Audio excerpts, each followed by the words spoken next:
Welcome to Plus Talk on Plus Life, where we're all about turning positive into a plus.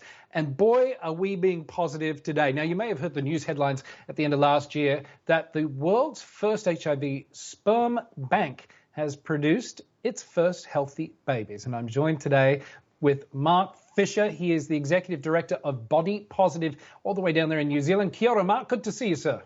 Kia ora. Thanks for having me. It's nice to connect with folks down in New Zealand because that's where I spent a lot of my years growing up and going to high school. And it makes my heart warm and quite proud that New Zealand is the home of the first HIV positive sperm bank. Yeah, it's a really great achievement. And it's actually, every time I hear stories from people that have been involved in it, it's really uplifting in terms of the message and the achievement. Well, congratulations. And now the fruits of this wonderful bank are being born. There are healthy, happy babies out there. Tell me about how it all got started and sort of the work that Body Positive does and how Sperm Positive came about. Body Positive is an HIV support organisation in New Zealand. There's only 3 organisations like us, and we all came together on this project because we thought there wasn't enough emphasis. We were focusing on things like lots of stigma stuff. That's where our focus is, and supporting people. And we realized that we really needed to do some work in this space because it would actually be a really rewarding process, as well as really raising awareness and eliminating a lot of that self-stigma that a lot of people feel, and raise just the level of conversation essentially around you equals you, and bringing it home to the fact that people can have children if they want. So many people still think that that is an impossibility. I mean, when we get our HIV diagnosis, that's just one of the many things we think is going to be impossible, and then a reason why we should all throw ourselves down a dark hole and never come back out. But what's interesting in doing the homework and reading is that, there are a lot of people who want to have babies in New Zealand, but there's a long wait list. So something like Sperm Positive is really helping that, isn't it? That was a really surprising piece with this. A lot of HIV is amongst gay men, gay and bisexual men in New Zealand, so 75%. And so they thought that they couldn't have kids, right? Because they're gay, then they were diagnosed. And so they thought, it was a double whammy that they would never have children, even though they wanted to do that. And then in New Zealand, it's around a 2-year wait if you're a woman wanting to have a donor, just because we don't have paid donations. So it's all done through altruism, and people just don't donate. And so now we had this perfect storm of people who thought they couldn't have kids and wanted to donate to have children, and lots of women who are desperate to find somebody who would be a willing donor. And so we launched in 2019, and we immediately had a whole raft of people coming through that wanted to have children, and that the HIV part wasn't even a consideration. The story with Amy, her mum said, I didn't even think about HIV as being an issue, and it was just, this is another opportunity. I can go ahead and I can have a child, and now we have Amy, and it's really amazing.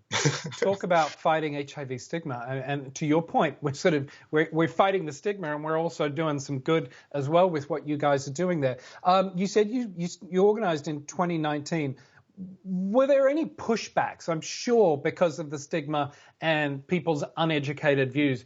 Was there any sort of pushback or negativity initially, and how did you guys get through that? There was we had to do a lot of work with the fertility clinics to get them on board, just because they didn't understand it. They're still in the world of sperm washing, which when the Swiss statement came out, it was around you didn't have to do sperm washing anymore, and that was 2008.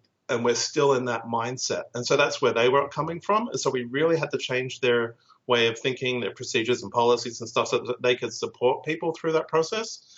So, and some of them were amazing and fully on board, and others are still resistant. And I'm still getting a lot of that feedback from people around the world. There's a couple in Germany who have been trying for a year with a friend who's HIV positive, undetectable for 10 years. Nobody will help them to have a child. And that's now. It's just crazy that, the Swiss statement's been around for this long and nobody is still getting that support. So we did get a lot of kind of negativity and skepticism around it, but we had to shift our mindset on U equals U to really commit to it, because there was all that hesitancy originally with U equals U, where people would say it reduces risk, there's virtually elimination kind of thing. Yeah, it's like all that hesitancy. It's like, no, we actually have to commit to this because the data's there, the science is there. We have to say you cannot transmit HIV. And this is in 2019. So it's come a lot along further since then, but still there's a lot of hesitancy. So when we produced the book that we've sent out, a lot of people are really skeptical about supporting it because they're like, can we commit to this message of saying you can have a child safely when you're undetectable? And it's like, well, if you've committed to U equals U, you must be able to say that. It's about really raising that bar and, enforcing the commitment to U equals U. And now you have healthy babies. Yeah, we've got 5 babies now. It's amazing. And I talked to one of the dads. He's got he's donated to 2 of the children, and one of the couples is a lesbian couple. And so one mum had a child this year, and then the other mum wants to have a child next year with the same dad, so they're genetically linked, which is really, really neat.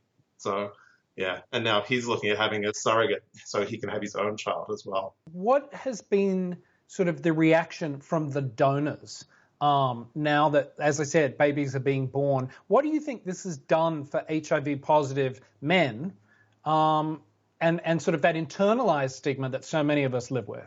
For a lot of people, just even knowing this is possible and reading the stories is a real mind change for people, because they didn't think it was possible. It's something that people had put aside, thinking, I'm HIV positive, I can't have children, I just won't think about that anymore. And now they've realized, actually, I can. And I know one of my girlfriends wanted to have a child with my husband who was positive like 20 years ago. And she didn't go ahead with it because they didn't think it was possible. So she was really upset when she found out that she could have done that now.